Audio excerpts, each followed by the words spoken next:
Woo! Welcome to the Elk Season Podcast, Season 4, Episode 2.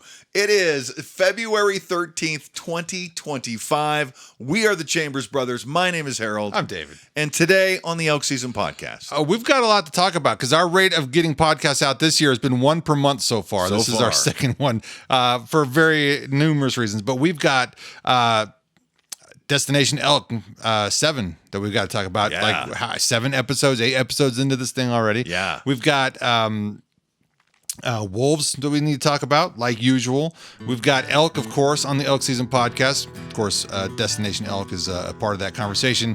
But we've got conversation about deer. We've got conversation about elk gear and more. So all that on the Elk Season Podcast. Need some elevator music? Pretend to dance. No, I put the music in later. I'll put it in post. Right, that's what I'm saying. Just have us awkwardly sitting here and put that elevator music. Ding, ding, ding, ding. But first, I have a surprise for you. Oh, I haven't talked about yet. goodness. When we hunted up on Elk Ridge this last fall, we stayed the night in a certain place. I stayed there a bunch. You came and stayed there with me once. Lance came and stayed with me. When Lance came and stayed up there, he lost something. He lost, you know how the end of your trekking poles has like a mount on it, like that screw, right? He lost that part. And it's somewhere up there. Okay. And he went back. I told him that there were some mule deer up on that ridge. Yeah. And he went back and harvested a couple of those mule deer. Some of him and some of his friends. Very cool. And again, he looked for that stupid thing for his trekking pole. Okay. I think I know where this is going. Yeah. He found something else. An arrow? No. Oh. But it's very small. It's on me. I think it's yours. It's not mine. Is it a bow stabilizer? No. Is that yours?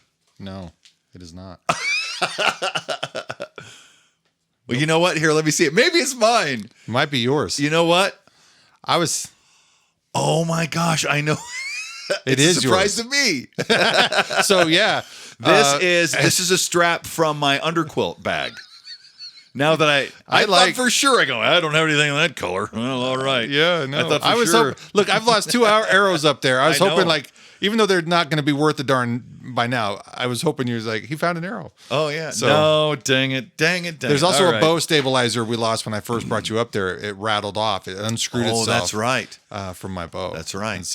And there was a release left under the leaning tree. Yeah, I'm pretty sure that was picked up by the firefighters. Yeah, because there was that fire that broke out. But I appreciate the gesture, the effort. You know, yeah. I thought for sure that's definitely not mine. Now that I get the total confirmation from you, I had to reassess and go, oh, you know what? I bet I know which one it's off to. Anyway, because I have 2 of those underquilts. It could be John's. But, It could be John's. John. We found his camera. Oh, that's true. When we were dropping stuff, he was finding it too. We're always finding each other's stuff up there. Yeah. Finding stuff that accidentally falls off your person is one thing, but finding trash aggravates the crap out of me. Yeah. Secure it. Take it with you. Anyway, so that was my big reveal. I got nothing now. Let's talk about Destination Elk version 7. Destination Elk. We talked, I think, on our first podcast. Yeah. How we love those guys. They're fun to watch, but their last season left some things to be desired. Yeah, so there's a lot there that left to be desired, right? When it comes to Elk 101. When I watch any type of YouTube, I'm comparing it to everything else I've ever watched. And to their credit, it's what they're doing, so it's not to take anything away from what they're doing. It's just it's a preference thing, right? And I do watch a lot of other elk content. Yeah. I like Destination Elk. I like Elk 101. I like that they bring so much. They bring a lot of people to the sport. Yeah. And because they teach Elk 101, it's Elk 101, the basics of elk hunting, you go there. By the way, every season, every episode of Destination Elk V7, Corey Jacobson pops in at least once to remind you that it costs at least $8,000 to hunt elk. Yeah, I noticed that. But he says, hey, we're giving this away. It's everything I use to hunt elk. It's worth $8,000. That's his approach. Now, I'm going to have to say, though, as much as I want to say that's not true, I've probably put as much money into that. Oh, if not please. more. Eight's being nice. Yeah. Eight's being nice. Are you kidding? Quit underselling you just buy a camper? He's underselling. Yeah, I bought a camper. No, the camper's for other stuff. Right. Shh. Yeah, anyways. I've already had to keep my mouth shut. So I just want to point that out. And the reason I point that out isn't because somebody spent too much money on hunting. That's not a thing. The thing is, it's a sport. We're not doing this to fill a fridge. Right. We're not doing this for meat. It is a sport. Yes, sometimes some meat is part of what you get to take home, what you get to take with you. But really what you get to take with you is the adventure, is the memories of a great adventure. Meat is just a byproduct of the adventure. Right. And who I would pay more dollars for that adventure, even if there was no possibility of meat attached. Right. It's just such a great adventure to be in the woods and to have encounters with gigantic animals and come close to bears. It's so great. And what Destination Elk has done this season is really good. Yeah. Who's ever producing it is much better at understanding how to keep you hanging, how to keep you wanting more. They're really putting it together. And they put together a premise that was curious at first. Yeah, I'm still bugged by that. Yeah. No food is irresponsible. Yeah. No food is kind of dumb. That's what I think. But I like where their heads are at. They're like, we can't just go out and hunt. We have to make this difficult. We have to make this challenging. Right. We want to make it a little more challenging. Otherwise, it's just a bunch of rich guys going out using all this money and gear. And, rich is a relative and term. Live in when you have all this gear and all this access to all this land, and it's like, so as much as the hunting they're doing is real, there are aspects of this show that are definitely not real for the majority of average hunters out there. Like, for instance, there is a large freezer trailer for them to bring all their kills back to, that or their harvests back to, that like the average person ain't gonna have that. Did you see the breakfast they had before? Look good. It looked good, but I mean, that's an extravagant breakfast for going out hiking, right? I mean, that's a big breakfast. Now, a lot of elk hunters, and I've seen it before, a lot of elk hunters are really about, and we used to be really about, hey, let's get some really good, greasy, awesome gut bomb food and cook a good breakfast and get up and hike and do all that stuff. And but that takes away from the efficiency of what we're trying to do, because the elk don't get up and have a big breakfast like that. Right. And they didn't cook that breakfast. Yeah, somebody else was cooking for them. So. Somebody cooked it and for them. It's cool. It's all just elements of the show. Again, not trying to take anything away from them, but there are some aspects that are unrealistic for the majority of hunters. Right. And one of the first comments that I saw on Destination Elk was, what's next year? Naked and Afraid? Sorry. Right? What are you going to do next year? Go naked and afraid hunting? Right? That's right. So I think they went a little too far off the deep end. Going with no food. The weigh-in killed me. 8 days. The weigh-in killed me. Oh, dude, don't even get me started. Because I'm like, when you see people, this tells you how media distorts your perception of people. Like, I thought these were people that were going to be like somewhere near my size. Listen, I'm used to 6 foot tall guys that are 200 pounds. Yes. That's an average guy to me. Right. 6 foot, 200 pounds. But I'm 6'2", 270. You are 265. 6'4", 275. 6'4", 270. No, 265. 265 and 6'4". Yeah. So that's the world we roll in. And it's an XXL world. Just 2 X's. Yeah. But it's definitely XL. But, I carry it well.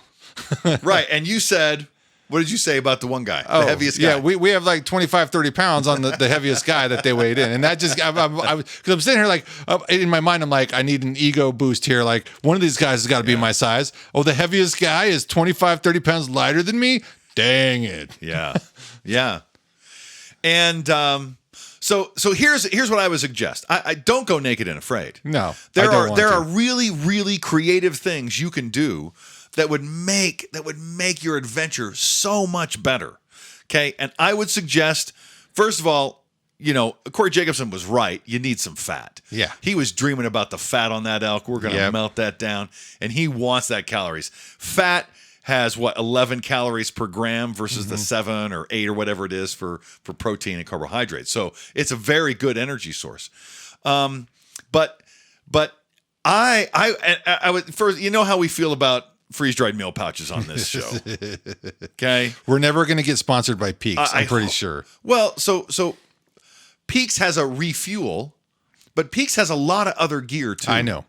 And I'm not saying, but if you slam one of their products, I'm just saying. I'm saying freeze-dried meal pouches are for apocalyptic situations, not an elk hunt. Correct.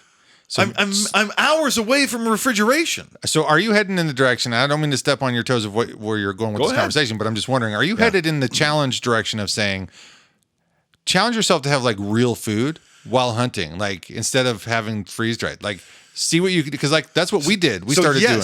Yes. So yeah, I would say 8 days. I mean, listen, I've done a 72-hour fast. Okay, just last year, 3 days, water only. My energy was fine. I was still CrossFitting. I was still going to work. But I was not elk hunting. No, there's a big difference. And so I would say like a certain amount of weighted food. I would say bring some butter. Yeah, a certain amount of butter or oil base, and then Bisquick and potatoes. Yeah. You just have, I've watched YouTube where guys take Bisquick and they can just live on Bisquick. You mix it with water, you cook it in a stove. I'm going to try this fall. Okay. I'm just going to take some Bisquick, and you can make cheddar biscuits too. If I have cheese for my quesadilla kit. What about what's that? Is it the again, you say Bisquick, but there's also other brands out there. The brands like with the high protein that you get from like Costco. I forget what that brand is. Yeah, Kodiak. Yeah. So those are pancake mixes. Yeah. Bisquick is like a biscuit mix. Okay. But it's really basic, right? It's like it has flour. It's just the dry ingredients: flour, baking soda. Yeah. I don't like Bisquick, but I have a different product from a brand called Pioneer. Yeah. I prefer that, but it's basically a Bisquick equivalent, but it just turns out smoother. And if you had, let's say, so much weight of freeze-dried potatoes, now killing a grouse sounds really good. Yeah. Even killing a squirrel, right? Yeah. Oh, I could mix some squirrel meat in with some potatoes and really feel good about myself. I've seen more squirrels killed on this season. One squirrel. I have killed, skinned, and cooked and eaten squirrels before. Was it good? Long time ago. No. Nor was it fun or efficient, but it was a good lesson that it can be done, and it's not that bad, right? You roast them. I was 14 or 15 or whatever. But to understand that, and again, I hate, I don't want to bring up Guns, Germs, and Steel by Jared Diamond, but how an army marches is on carbohydrates. It's on cereals, on grains and cereals. So that's what I would recommend. I would think, and I'm going to try that. I'm going to try and cook a Bisquick biscuit. Just for breakfast. Okay. Just say, okay, we can stop now. Now, sometimes we'll have, sometimes we have those breakfast burritos still wrapped in tinfoil. Warm those up on the jet boil at 9,000 feet. I'm telling you, man, that is something. That it doesn't just warm your body; it warms your soul. There's something about those breakfast burritos. I don't know why I don't make them more often, because it's every other season I'll make a batch. Yeah. And but this year it needs to be a staple. Learning. So before we would find different ways of eating them and cooking them, and we couldn't do this. Now we got it down. You pre-make them, you roll them in tinfoil. That way you can use a heat source to warm them up. Yeah. And then it's amazing. Oh, they're just, and it's not that much added weight. No. It's nickels and dimes in the big picture of things. Plus, if I harvest an elk and I got to haul it out and I need some energy, I've got something that feels more. It's more of a comfort food, which kind of gives you a psychological boost more than freeze-dried stuff ever does to me. So Anyways, I would like to see, because I feel bad for him, and the opening to the whole Dev 7 series. I'm so hungry. I'm so hungry. It just sounds so whiny. Just sounds like such a baby. You put yourself in that situation. I'm just so hungry. But I can barely hike. Shut up, you baby. Get back to work. Listen, that's how I feel. Every time I hear it, it just sounds whiny. I'm just so hungry. I didn't even have to bring it up. You said it. Hey, don't gaslight me. Anyway, and I know those guys are hungry, and I know they're hungry. Yeah. And let's talk about Team Angry Spike. Okay. Because I give Team Angry Spike a little bit of leeway because they're coming from Oregon. Yeah. They were the coastal hunters. Yes. They were the guys who would drive all these roads and bugle, hear something, not hear something. Also, they were the guys who, if you hear a bugle, you have to move. Yeah. Right? You have to move. And those guys moved and they shouldn't have. So Team Angry Spike learned a lesson I learned a few years ago when I was out hunting with Lance. And that is shooter doesn't move.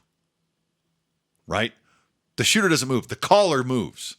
If the elk is in position and it's coming not towards the hunter, not towards the shooter, it's the caller's job to move and pull that elk past the hunter. That's past the hunter. And that's why I told you this year, you stay put. I'm going to bring that elk to you. And that's exactly what happened. I just failed the shot, but it's okay. I also didn't make any dramatic moves, which never spooked that bull. I feel like we almost got him to come back down to us. I know.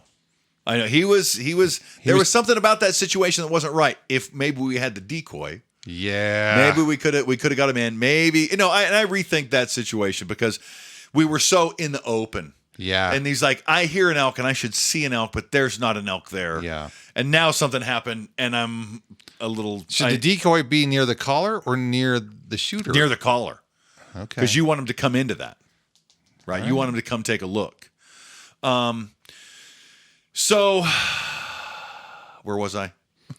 Well, Dev 7 Angry Spike. 7, yeah, Angry Spike. So I'm giving Team Angry Spike a little bit of leeway in my assessment. Constructive criticism, because they learned that lesson that the shooter shouldn't have moved. If the shooter hadn't moved, I think they would have harvested a lot sooner. But they're just. If they really are, and from what I remember, they're from Oregon, and not just Oregon, the coastal Oregon, really thick. It's just not as open, and you can just get away with moving a little bit more. Mm-hmm. But then they're not used to the altitude. Yeah, sorry, elevation. There, altitude is your distance above the ground. Okay, they're flying high. So they're not used to that elevation, so they're going to be a little more tired, a little more hungry. Maybe even a little more dehydrated because it's just a little drier in Idaho. Yeah. So anyways, but they also used, what was that, a 9mm to kill a squirrel? Yeah. But hey, do what you got to do. I know if you're hungry. And that's okay that they tapped out. It's totally okay. I would have tapped out. Yeah. Right? You said you would have tapped out. Well, yeah, 3 or 4 days in. I've never harvested, so when you put that in perspective, you go, okay, it doesn't make sense for me to go hungry for 8 days. Okay, let's real quick. Let's you and me strategize this. Okay. You and me going in for 8 days. Yeah, we have 2 peak refuels and 2 bars. Yeah. Day 1, we're fine. Yep. Day 2, we're probably fine. Yep. Day 3, gonna need something. Let's split a meal. Yes. Let's not. I'm gonna have mine. You have yours. Split it. Let's split it. Yeah. And maybe the next day we split a bar. Yeah. And the next day we split another meal. Yeah. Right. And then we're up to 6 days. Yeah. And drinking lots of water. But anyways, I didn't see those guys do that or talk about that much. I know. I think there's a definite strategy missed. Yeah. And I gotta say, Team Skousen. Yeah. They harvested first. Yeah, they did, and they were cooking it up in that very last episode, opening, right? No, that was team. Was that Jacobson? That was Jacobson. His elk. I think it was Skousen, the one I'm thinking of. Maybe it was. Whoever was cooking up. There was an open bottle of ketchup. Oh.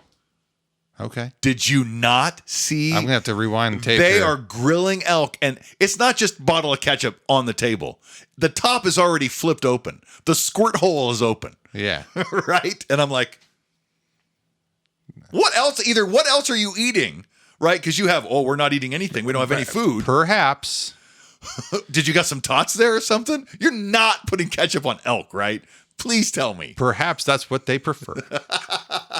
Anyway. Look, I've got a 14-year-old who puts ketchup on every piece of meat that gets put in front of him right now. Okay. And so I wouldn't put it past him to be like, hey, Dad, we got this cool elk. It tastes good, but you got some ketchup? I did that when I was 7 or 8. I'm just saying. Some people don't grow out of it, baby. Okay. Go back and look, man. There is an open bottle of ketchup. And anyway, okay. But it's maybe that was that. Maybe they were having liver. Yeah. Liver's kind of dry. Yeah. You need some food lubricant. Yeah, right? Because Jacobson was cooking up the back straps and something else at the end of the episode. Yeah. But anyways, if you go back and check, if you go back and look, it is definitely an open bottle of ketchup. Okay. Hey, you do you. Yeah. Oh, you do you. But if I were you and you wanted to do you, go ahead. But don't let anybody see the ketchup. You gave me some of your elk that you harvested 2 years ago. Yeah. And I cooked it on a flat iron skillet here in the house. I really wish I had put out the solo. I don't think I had the solo stove yet. Maybe I did. The solo stove and cooked it over an open flame. Really? I just feel like there's something that feels more authentic when you cook meat, particularly from a harvest over an open flame. And seeing these guys, I think doing it sometimes they're cooking it on the rocks and stuff. Yeah. That just appealed to me. It felt very more authentic than some of the other things they're doing. And so something primal about it that just really there is. And the way Corey Jacobson talked about peeling the fat off that elk and just boiling some meat and oil. Now that I'm down for. I'm down for. Like he could have boiled 10 of them with that elk he killed up in Alaska, because the amount of fat on that bowl. Was ridiculous. So so those are my takeaways. It's been really good. It's been really good. I have to say at least one more thing. Okay, and that is in previous versions of Destination Elk, you look at the episode and you go, wow, an hour of elk content. Yeah. This is going to be good.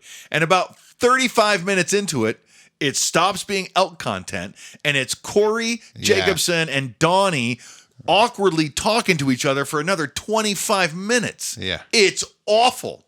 It didn't work. It was painful. It was painful to watch. And maybe those guys are great. Maybe those guys are great when they're just buddies and talking to each other. But put a camera in front of some people. The dynamic didn't work, and I think that's a note they took note of. Yes, wow, that was redundant. And I'm glad, and I want to say thank you for recognizing that wasn't working. And now that it says an hour of elk content, it is a straight hour. Yeah. Corey Jacobson comes on one more time to remind you it costs $8,000 to hunt elk, and then it's just more elk content. So it's really good. Whoever is producing it, whoever is doing that. They go from team to team, leaving you wanting more. Yeah. They're like, oh, man. And then they transition to another team. And you're like, oh, my gosh, what's happening there? So I've really enjoyed it. It's been really, really good this year. There's been some dad jokes. But if I may, not that I'm an expert joke teller. Go ahead. Okay? But I am an expert joke listening to her. Sure. And here's the thing. When Donnie tells a dad joke, go ahead. Tell a dad joke. Fade out. Fade out. It's the worst thing in the world to have Donnie and Corey standing there nodding to each other for 20, 30 seconds, and then Corey trying to explain to everybody why that's funny, and Donnie agreeing. Stop it. What if that's part of the fade? Hold on. If that's part of what I enjoy about that segment is how ridiculously awkward it is. Then you should put ketchup on your elk. That's what I think. All right. Anyway, man, that's just It's constructive criticism. I'm not just saying it's bad. I'm saying here's how you can change it and make it better. Right? It's bad now, but it could be better. Okay. It is better overall. Yeah, I think it's fantastic. Yeah. I mean, just not even comparing it with last year. It's really good elk content. Yeah. And typically what we've said on the Elk Season Podcast is Elk 101 Destination Elk is like the premier footage and calling, video series on YouTube for elk. Mm-hmm. It really, to have all these different teams go out, you get to see a lot of elk, a lot of interactions, and it's always good. Better than those old videos you'd buy or rent, back in the day, because there was just so much. And I rented them all. Yeah, because they cut out the authentic parts in those old videos. They just cut to the chase, and you miss out. Like, this isn't what I saw in the video. It was if we thought there were things that were unrealistic with Destination Elk, there was a whole lot more unrealistic about. I want to say those Primo guys. Yeah, you know what I'm talking about. Oh, they had the Primo brand, but they were the Primos. Primos. Yeah. So I do have to say that I'm sure you recognize that Destination Elk version 7 threw a shout out to Randy Newberg. Yeah. You go, Randy Newberg would be happy with us killing all these grouse. Yep. Thank you again, Randy Newberg. Yes. All right. So should we, elk in Colorado, since we're on Destination Elk, let's transition to elk in Colorado. Yeah. And then we can sort of talk about predators for those elk in Colorado. Yeah. The elk situation in Colorado is something that we've been following for years. Yes. Funny enough, here on the Elk Season Podcast. And that is, there are more elk in Colorado than Idaho and Montana put together. And there right now are so few wolves, less than 10, I'd say, in the state. And that is going to change. This equation is going to change. So I showed you a video, and we'll show a picture of it on YouTube, of somebody's neighborhood when elk move in. And it's a very large group of elk in a very nice neighborhood. Now, a lot of people think that's great. But the wolves are going to change this equation. The first way they're going to change this equation is they're going to thin it out. Yeah. Right? But we've also talked about on the Elk Season Podcast how elk are using the proximity of humans to keep wolves away from them. Yep. So now in Colorado, you have wolves hiding in a neighborhood because wolves won't come in. What happens when the wolves do come in? Right? Well, now dogs are a problem. Yep. These big neighborhoods, a lot of dogs, they're not even a leash, right? They just run around. So this is what I'm predicting in the future for Colorado is the thinning of this elk, more elk coming in to close, and this is 5-10 years down the road and longer. But wolves coming in. And the people of Colorado will be telling this story about wolf reintroduction. It's very similar. I don't know if we want to go there yet to the story of the Idaho rancher that you have. Yeah, we can transition to that. So it's just basically he was providing advice for the situation as it unfolds. We've been through this. It's been more than 30 years. Montana, Idaho, and Wyoming have been through the wolf reintroduction process and heard every complaint and every fear.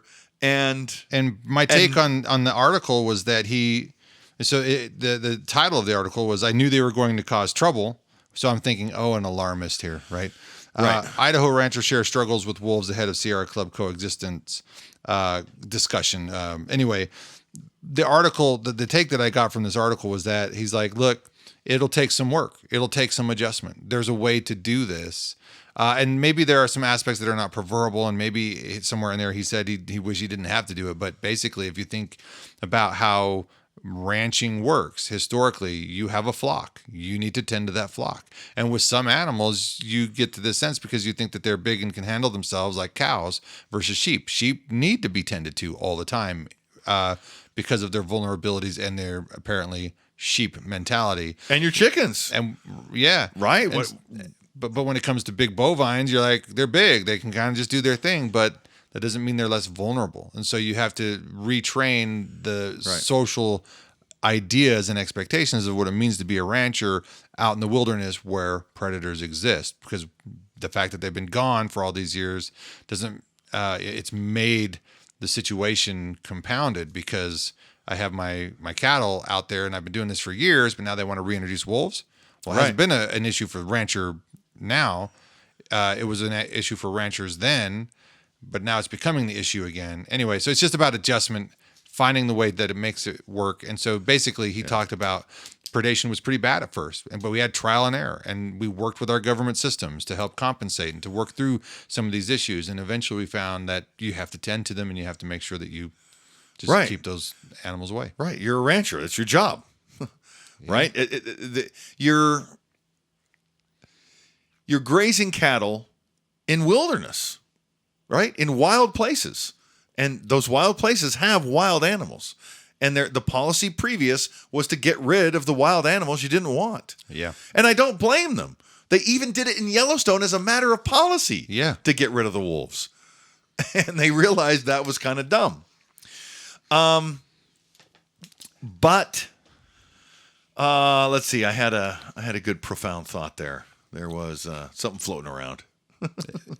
It'll come back. No, it was right there. Hold on. What were we talking about? Wolves, Colorado. Here's where I was going. I had this question asked to me in a biology class in college. What percentage of American beef cattle graze on public land? Would you care to make a guess? I want to say it's 25%. Less than 10. Okay. I think it's 4, what I remember. But it was less than. It was ridiculous. It's ridiculous. Right? So to put it in that type of perspective, we're worried about this very, very small percentage of cattle. I mean, I know the ranchers are out there crying a river about it. You said public land. Yes. But that doesn't take into account the vast amount of private land ranches that border those public lands. Yes. Right. And I would say there's a big bleed over, right? They'll a lot of them graze on public land in the summertime, like they do out in Wisdom. Yeah. Right. And then come back down in the lowlands where land is actually owned, but there's a lot of grazing leases that they allow happen out there. It's just a point to illustrate what a small percentage of cattle that are even in this area. Right. And they do need to be taken care of, but it's the rancher's job. Anyway, it's work. It's work. Yeah. And they're tracking some elk in southeast Colorado now. Some wolves. Wolves. I said elk. I'm going to say elk predators. Wolves. Yeah, I knew what you meant. Thanks. I knew what you meant. And yeah, southeast, what does that mean? Where did they come from?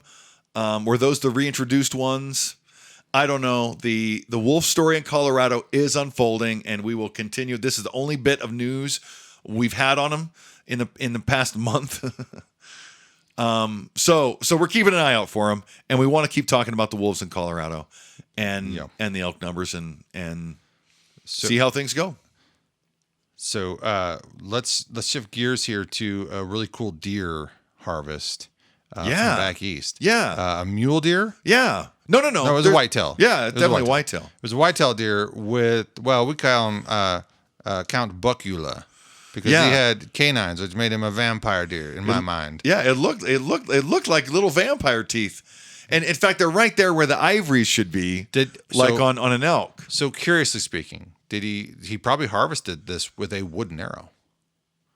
Possibly. Correlates with a... Yeah, that does, yeah. Sorry. Wooden arrow. A wooden arrow because of Dracula being killed by a wooden spike. I got it. I got it, Donnie. Stake through the heart. Yeah. See, that awkwardness, somebody's going to love. We should drive a stake through their heart. Anyway. He's not a vampire. It doesn't matter to the stake. I can't believe I tried to mansplain that. Anyway, moving on. It's okay. It's a pretty cool thing that a small percentage of these deer have these canines, because once upon a time they had to fend off predators in a more aggressive way. Yeah. Just antlers, which is that's a trip. That's pretty cool. But speaking of these animals, they also have these antlers that can fend off predators, but not all times of the year. So hence the fangs being important, right? Yeah. But shedding your antlers causes people these days to go find those. And so what a weird, awkward segue to saying Idaho has a new rule for shed hunting. It's a big business. It's a big business, and it's a fantastic hobby. And a lot more people are doing it. And now that a lot more people are doing it, Idaho wants its cut. Yeah. If you're going to pick up antlers in Idaho, you need an Idaho hunting license. Yep. I can't disagree with that. When I was at Idaho State University, I had a few people who are like, I'm going out shed hunting. Like, it's so common because they have deer migrations over there. Oh, yeah. Huge. And I've seen it. So, it's just one of those things. Yeah. So just be aware if somebody's coming out west, even if you're just going for a hike with a friend out west in Idaho, you find an antler, you can't pick it up unless you have a hunting license. Oh yeah, and speaking of deer tags, I don't even know if we need to talk about this.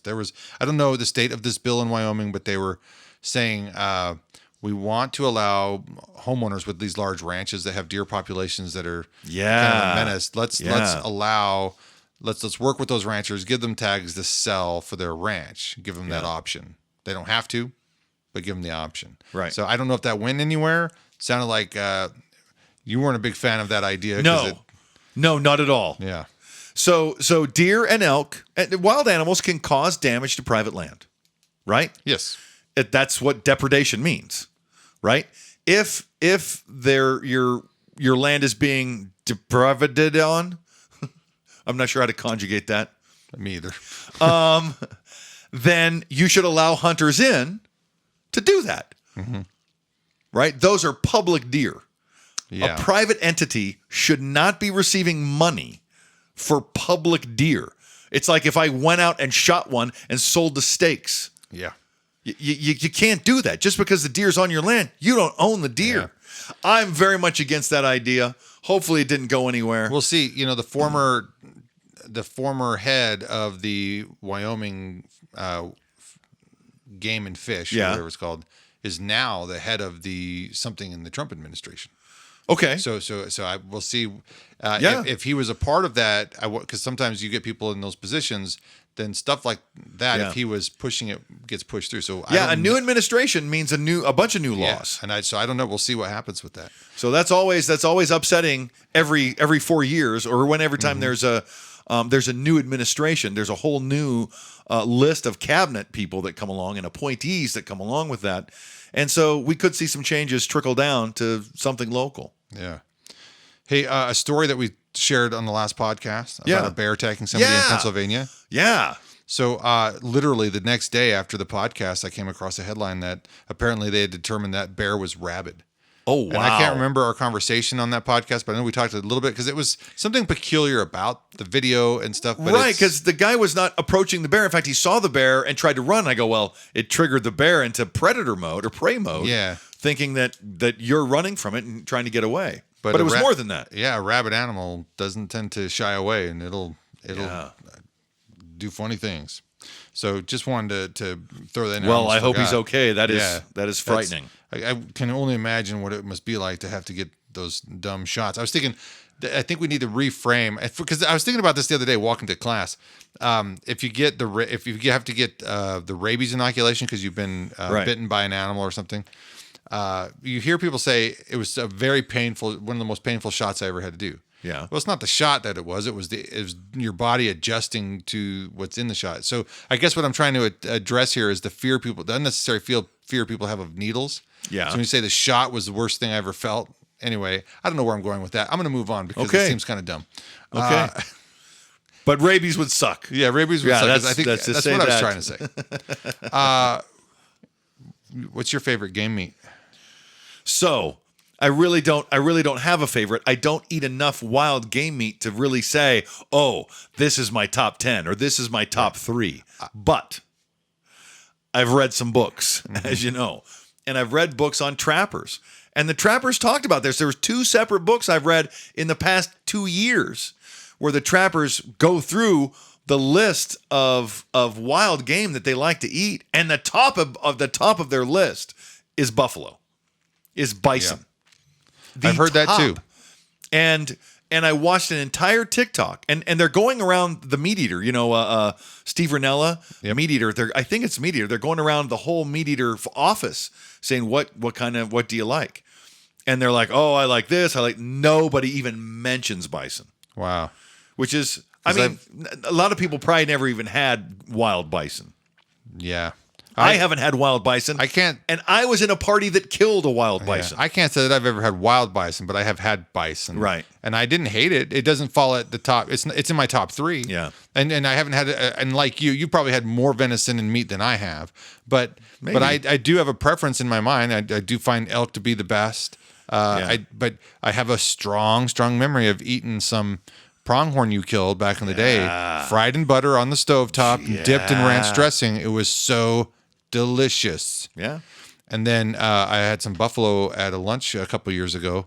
It was on the menu, so I would imagine it was, domestically raised. But I'm sure it had a kind of a sweet flavor. It was very, very lean. It was really yummy. Yeah. But then a few spots are open for something, and then down somewhere on that list is deer meat. I can eat it, but it's got to be done right. And sometimes deer just doesn't. Yeah, we've had some interesting experiences with venison, with deer meat. Yeah. But I do have to say one more thing about bison, and that is one of these trappers where I read this book talked about the process of taking one of these tendons off a buffalo shoulder, the front shoulder, a big, thick strap that like goes high up, almost to the middle of their back, and comes all the way back, and it's like a tendon or something. It's like connective tissue and it's big, and it's made for pulling that leg back to keep tension on it or whatever. But they would cut it out, and they had a process of boiling it, drying it, soaking it in oil, cooking it again to preserve it. And he said, it is better than any fresh baked bread you've ever had. Weird. When it's done, when they do it right, and they don't eat it. They don't eat it right away. They make it and they preserve it. It's preserved. Okay. But if you're going out on the trail, that's the stuff you take. And all I can think of is Lord of the Rings, the llama's bread? More llama's bread. Llama's bread. That's what I think of. Oh, yeah, the first time you have it, it's like magic.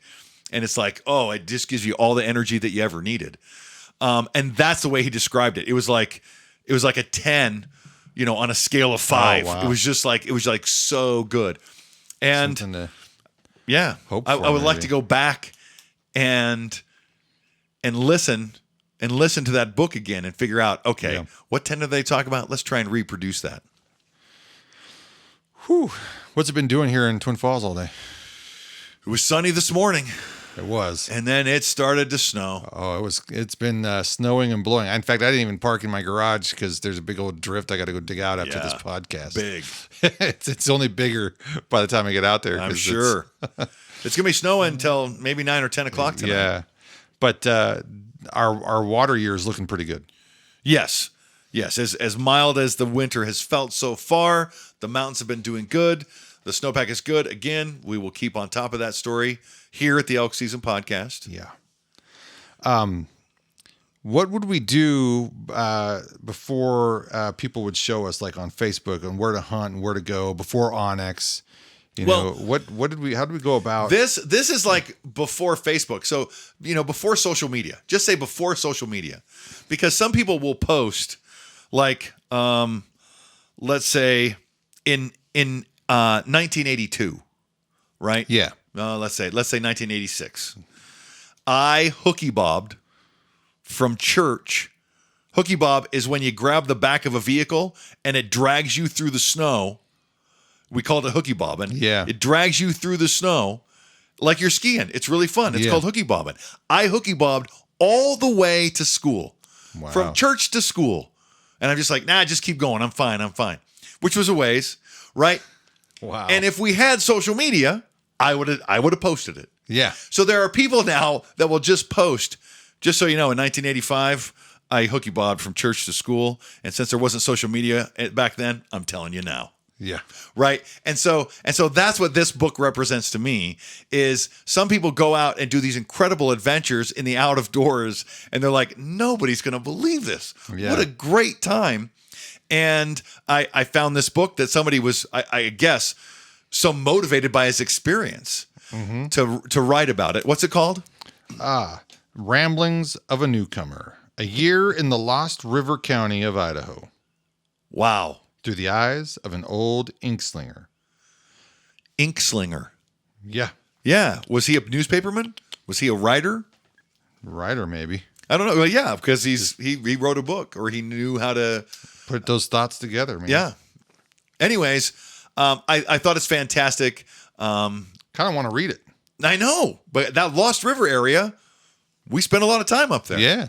Yeah. I've hiked the tallest mountain up there twice with the you. Lost River Range, yeah. Mount Bora, 12,662. Yeah. Yeah. Anyway, I just thought that was fun and interesting, that people felt motivated to make a social media post before social media. So we've just got a couple things to get through. Yeah. I have something I want to talk about at the end about, I guess in a way you could call it a fellow YouTuber. Yeah. But we'll talk about that last. But let's talk about some gear. And one of the gear things you have in here has a big blind. Was that something we were supposed to talk about in the gear situation? Oh, come on. The deer blind way up there, the tree. Oh, that was not a gear thing necessarily. That was a thought experiment. Oh yeah, that's right. Right. It was just the idea of how trees grow, and you couldn't put a tree stand at eyebrow level and then come back 20 years and you'd have a good tree stand way up in the it doesn't work that way. No. Anyway, never mind on that then. Tell me more about now these. that we're done talking about it, never mind. Sorry. That's okay. Tell me about these elk high heels. So it was funny hiking with Lance. Lance this last fall, he's like, man, I just want to get a pair of shoes that just have like elk tracks on them, like elk tracks on the heel. Just because you walk a ridge and you're like, oh, I'm walking over somebody else's tracks. I'm walking over my tracks. Yeah. And you're like, man, I wish I just had some cool stuff. Anyways, so that was more of I need to send that to him. But it's so funny. It's basically like a deer hoof or an elk hoof as the toe to a high heel woman's shoe. Yeah. Yeah. It's fabulous. Yeah. Fabulous. And then we've been doing phone scoping stuff for a long time. I had some very rudimentary, primitive versions of it, and then you took it to a whole new level. Yeah. Gear became a little bit more easily available, but now I'm really intrigued by this adaptation, or I guess innovation to that product line. So this is just a magnet.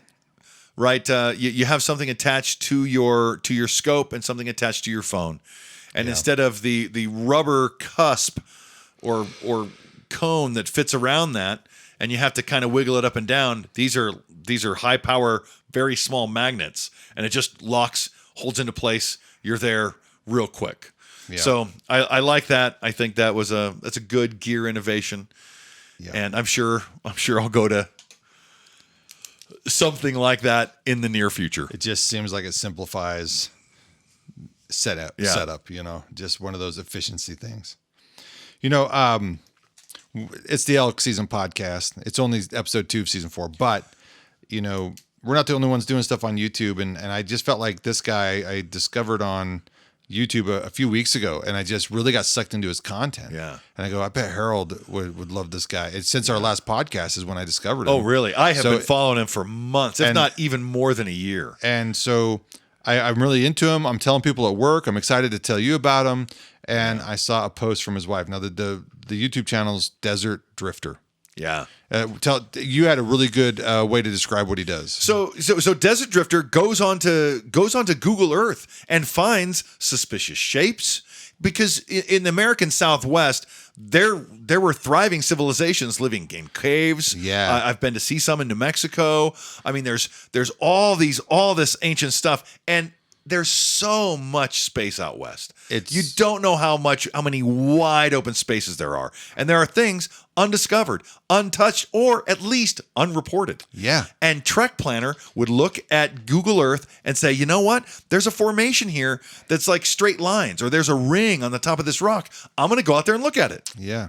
And he would just go, okay, here's Google Earth. Now I'm going to get in my car and drive out there and find it. And he would take his drone up and he would look at all these ruins. You can see the Hopi Steps. Have you seen Hopi Steps? Yep. Oh man, they show you the Hopi Steps. All the stuff. It's just fascinating. And he does it with a sense of gratitude to whoever they were. He doesn't try to jump to conclusions about what he's finding. Yeah, there's a reference there. The reference he does, and I find it amazing that some of the places he goes, he can't not step on artifacts. They're everywhere. There's so many of them. So it tells you a little bit of a window into the world had lots of people here at one time. Yeah, which is amazing. So not long into getting into this, I see that a post was made by his wife, and it's just her, and I'm like, well, that's odd. Yeah. So apparently he was in a very bad car accident. Was in the ICU fighting for his life. I have not heard an update. And 11 days ago was when this video was posted. I haven't heard any of this, so I'm surprised. And he has a traumatic brain injury as a result. And so I'm devastated for him, for her, and I hope for his recovery and ability to get back to what he does really well at. He loves it. It seems like genuinely curious and genuinely respectful. Right. All the way through. His videos are really good. Oh, that's a bummer. The fact that a corn cob can live in the open air and not deteriorate for hundreds of years and can still be found in some of these places he goes is mind-boggling. Yeah, it shows you how dry it is out there. So it just really cool. Yeah, they've found mice in the Atacama Desert that have been dead for 300, 500 years. Yeah. And they still have hair. It's crazy. And you're like, it's just so dry. And whatever happened to those cliff dwellers, and we don't know. Yeah. I'm hoping, because one of the things that Trek Planner showed a lot of was petroglyphs. Yeah. Right. A lot. So there's actually something I've learned, because I actually, at the school I teach at, 2 doors down from our anthropologist. Yeah. And so I have pictures of rock art from the Grand Canyon, and I always called them petroglyphs. Right. But as I was watching Desert Drifter, he was saying petroglyphs versus pictographs. Okay. And I was like, what he keeps saying, they're different. So what I have, according to what I'm picking up on from him, is what I have pictures of is pictographs. Okay. Not petroglyphs. Yeah, I don't think they're petroglyphs. So so I asked the anthropologist, I go, am I understanding Desert Drifter right? A pictograph is a painting on the rock, but a petroglyph is a carving in the rock. Oh. And she goes, yes. Okay.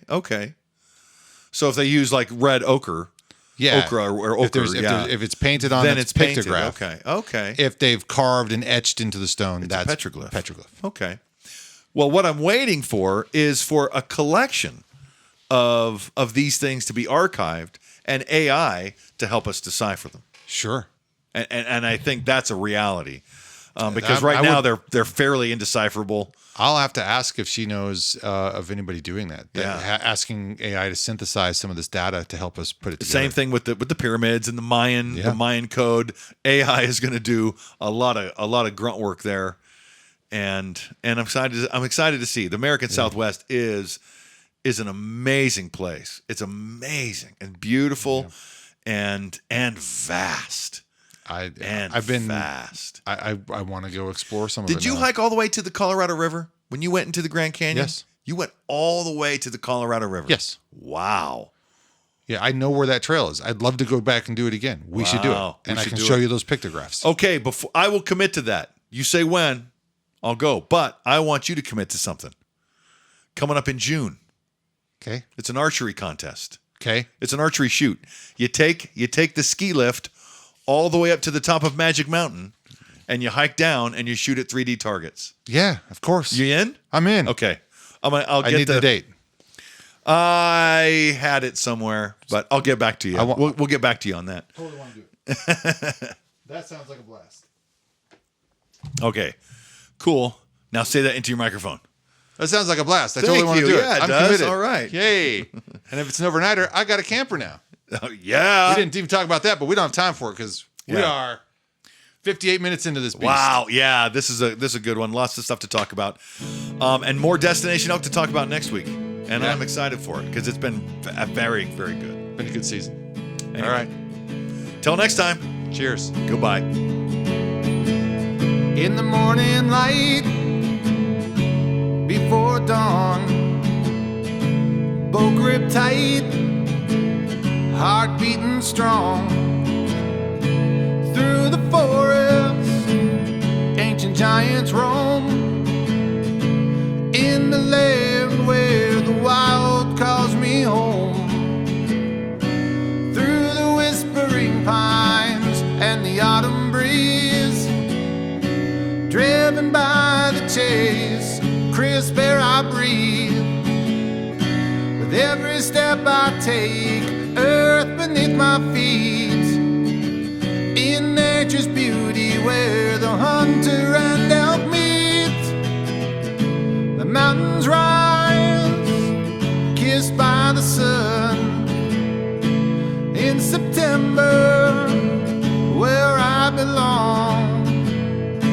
Bugles echo loudly through the veil.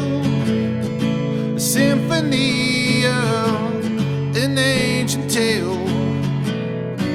Through the whispering pines and the autumn breeze, driven by the chase, crisp air I breathe. With every step I take, earth beneath my feet. In nature's beauty where the hunter and elk meet. Silent as the morning mist, I travel on with careful grace.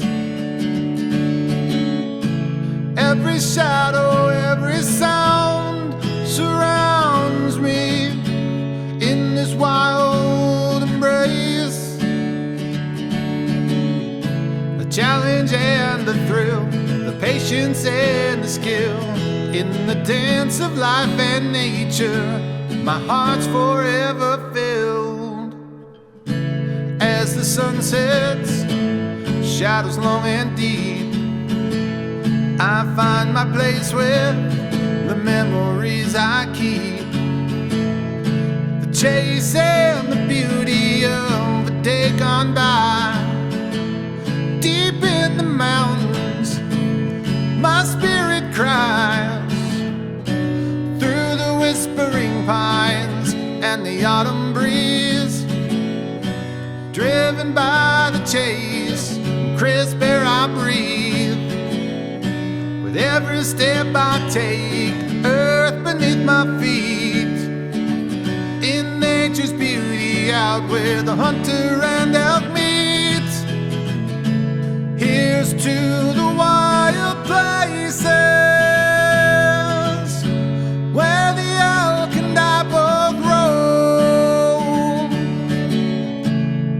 The chase that brings us closer to the place that I call home. In the stillness of the forest, in the grandeur of the land, I am one with nature's wonder, with my bow here in my hand.